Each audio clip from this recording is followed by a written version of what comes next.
that were out there on the scene handled the scene with respect and dignity as much as we could to investigate what had happened. The family members had no idea what was going to happen. Through the investigation, we found out that the suspect was returning home to return a child from visitation. The grandmother was trying to take the child to bring him in, and the suspect wanted to come into the home, and the grandmother allowed him to come into the home, had no idea his intent. When he met his ex-wife at the home, an investigation showed that he wanted to get reunited, and when she refused, that's when the shooting supposedly took place. At this time, I would ask Miss Windland, from the Women's Center to come up to speak, to let everyone know that there are services here in Fort Bend County that you can use when you suspect any type of domestic violence or anything like that, to reach out to law enforcement. Now I would have Ms. Windland to come up at this time from the Women's Center to say a few words. Thank you, Sheriff Fagan. You know, Fort Bend Women's Center has been serving this region for over 43 years, and our deepest sympathies to the family and over their great loss. You know, there are a lot of signs and warning signs of domestic violence, and it's important for people to realize that there are good resources out there to get help, and early on. If an individual is in a relationship with, if an individual in a relationship, family, or household is using violence or coercion to keep control over another person, then domestic abuse is happening. Some of the signs of abuse to watch out for: when someone is acting in a controlling fashion, they're controlling where you go and who you see, or is discouraging you from seeing friends or family members. If they're taking your money or refusing you to give you money for necessary expenses, if they're looking at you or acting in ways that scare you, if you are experiencing emotional abuse at various levels, or threatening behavior, of course, or any signs showing violence or attempted violence or thoughts of violence. The Women's Center provides numerous services to help victims with safety planning and to help them exit the situation. We have an emergency shelter, we have counseling, legal assistance, and many other services for survivors to become independent and free of this kind of abuse. Our emergency hotline is the first step to gain information on how to get help. Anyone who is a victim, or anyone who thinks they might be experiencing domestic violence, or if you are a friend of someone that you're concerned about, we encourage you to call our emergency hotline. It's the first step to get information on how to get help. Anyone who is a victim or wants to assist a victim are welcome to call us at 281-342-4357 24 hours a day, 7 days a week for assistance. Or you can even email us at help@fbwc.org, and you can also receive information via our confidential online chat at our website at fbwc.org. And obviously our relationship with the first responders and the Sheriff's Department are critical in helping these survivors receive the support they need. And if you are in immediate danger, of course, call 911. But I think they will share the hotline number again. And all of our services are free, and we serve men, women, children, anyone who is experiencing this kind of violence. Thank you. I want to reiterate one thing that she said that is very important. Just because someone didn't hit you, just because someone didn't hold you by force, if you think that you're involved in any type of domestic violence, call, reach out for help. Reach out for help. Any signs, any type of sign, you need to reach out for help. The sooner you reach out for help may help prevent something like this from happening. At this time, if you have any questions, yes. Can you break down in a little bit more detail the ages of everybody involved in this and The adults were between the ages of 40 and 45, and the young child was, I believe, 8 years old. And was that the child that was being returned from visitation? No, it was the niece of the suspect, the niece of the suspect. So the child being returned was one of the children hiding? Yes. And how old were those two children? I believe 13 and 7. Jeez. And was everyone in the house related? Yes.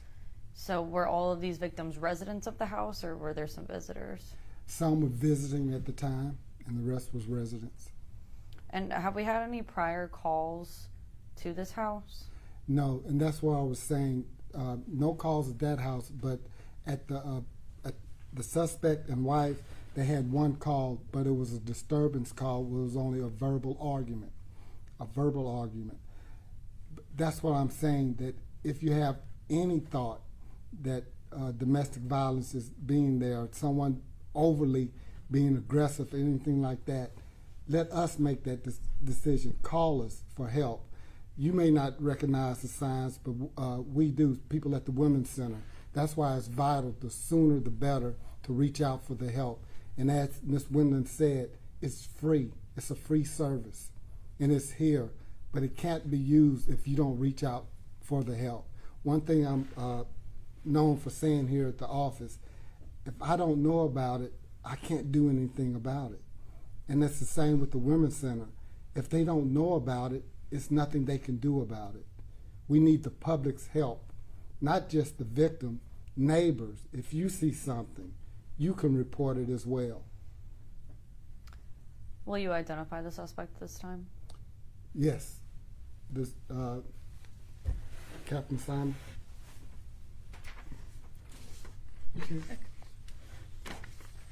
The suspect is 46-year-old Ulrich Alfonso Barrett. Can you spell that?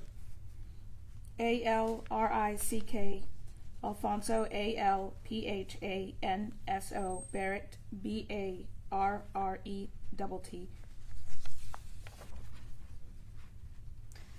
And are you going to be identifying the victims? For the family, at this time, we will not be identifying the victims' names. I will tell you, it was 2 adult females, and 1 adult male, and then an 8-year-old child. And can you tell us if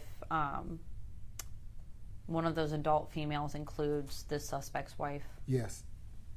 Estranged wife. Estranged wife, correct. Were there any surviving adults in the house, or just the 2 children? Yes, the grandmother. Okay. And I know that you said you had the one call about the verbal disturbance between this couple previously. Any other calls with Barrett himself? Is he known to your department at all? At this time, we don't see anything else, or we're still looking into that. When was the first call? About 6:45. No, I mean 6:52. Yes. The verbal disturbance that you all got a call about previously. That was on January 25th of 2023.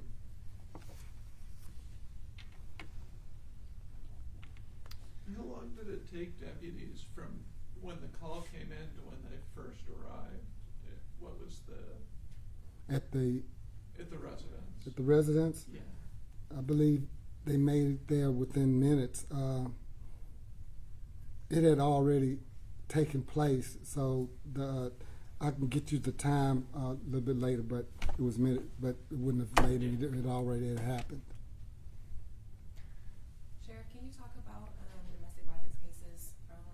Yes, right now in Fort Bend County, where's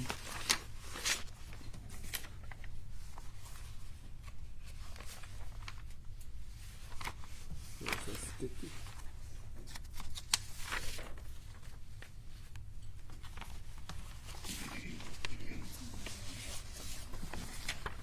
I can speak to many people in Surf. Yeah.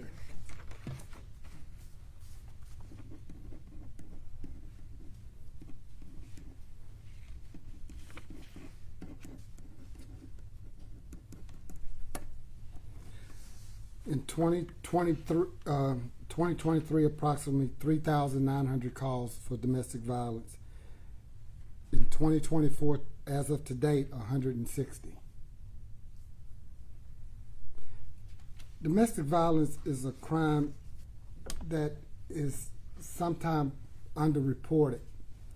And that's was one of my campaign pledges to address domestic violence. It's one of the most unreported crimes out there because sometimes because of embarrassment or sometimes because of they're afraid to reach out to law enforcement or the culture or the family. We have to stop that stigma. We have to stop that stigma to save lives and to save individuals. This type of crime, it affects the whole family for generations, and not just the family, but the community as well. I believe Ms. Wimland wanted to talk about some numbers with our agency as well. Just to give you perspective, last year in 2023, we served over 2,300 survivors. That includes men, women, and children. About 40% of those are children who have received services from us as well. And we saw about a 5% increase. And those are just the folks who came and received services from us. Our emergency hotline receives, on average, over 10,000 calls a year. And that can be anything from just, innocent inquiries to people who are in immediate danger. So we have seen an increase in the numbers of folks we're serving. And I know you said You have a question for her? Yeah, I mean, I was gonna say, do you think that has there been an increase in domestic violence locally, or are people getting better at calling and reporting these things, or is it a combination of both? That's a really great question, and I think it's a combination probably of both. And of course, post-COVID, we had some strange dynamics during COVID in that our calls actually initially went down because the victim or survivor was pretty much trapped there with their abuser in their home. So the numbers were a little odd, over 2020 and 2021, but yes, we have seen an increase. And we continue to expand our services, but unfortunately we have most of the time waiting lists because the demand is so great. I know you said the grandmother survived. Is that suspect's mother or No, the wife's mother? victim's mother. And are the children in family custody? Or At this time they are. Yes. Sure. Can Captain Simons talk about our victim services we have here at Fort Bend County Sheriff's Yes. Office? And what we offer? Here at the Fort Bend County Sheriff's Office, we have a victim liaison that if there's family violence or victims of any kind of criminal offense, if you're a victim of a criminal offense, then they go ahead and make contact with you to gather your information to provide any kind of services that might be needed. That could be from financial to counseling to housing and different other items that they have. Usually the victim liaison reaches out to the family and fills out some paperwork that needs to get turned into to the state, so that way they can receive compensation services.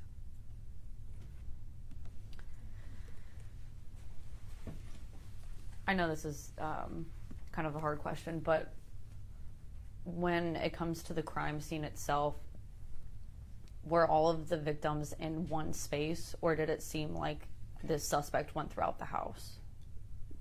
They were at home, and it was during the morning time, so some victims were in separate rooms.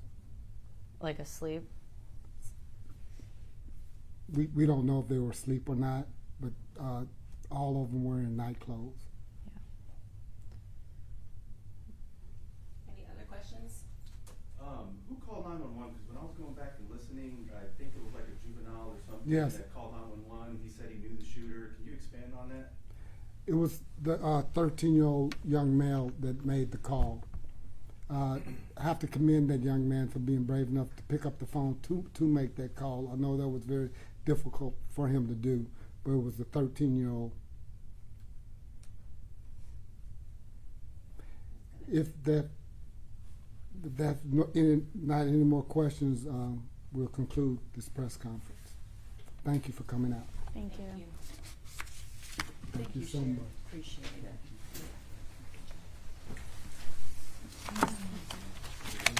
We don't know what happened to the sticky. Yeah, I like.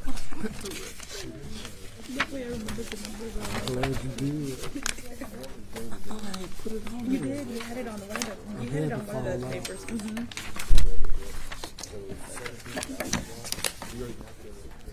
You too.